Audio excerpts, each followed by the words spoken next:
දෙවියෝ මිනිසුන්ට පිහිට වෙද්දී ඉස්සෙල්ලාම සලකා බලන කාරණයක් තමයි මේ මිනිසුන්ට ශ්‍රද්ධාවක් තියෙනවද? සීලයක් තියෙනවද? ගුණවත්කමක් තියෙනවද? කරුණාවක් හිතේ තියෙනවද? මෛත්‍රියක් තියෙනවද?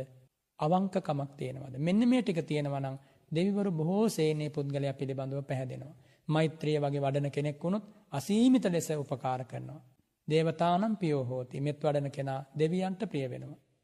මේ මිනිස් ලෝකයේ ගුණයමයි වටින්නේ. අකෘතඥයන්ට දෙවියෙක්වත් පිහිට වෙන්නේ නැහැ. දැන් මේ වගේ කාලයක මිනිසුන්ගේ අඳෝනාවක් තමයි දෙවියෝවත් මේවා දිහා බලලා මේ මනුස්ස ලෝකේ මිනිසුන්ට පිහිට වෙන්නේ නැද්ද කියලා. ඔවුන් විමසන්නට ඕනේ ඒ කාරණේ නෙමෙයි.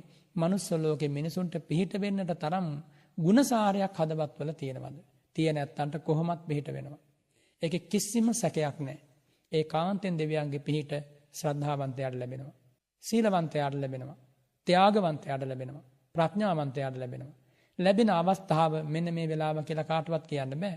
හැබැයි පිහිට වෙනවාමයි. කිසිම සැකයක් නැහැ.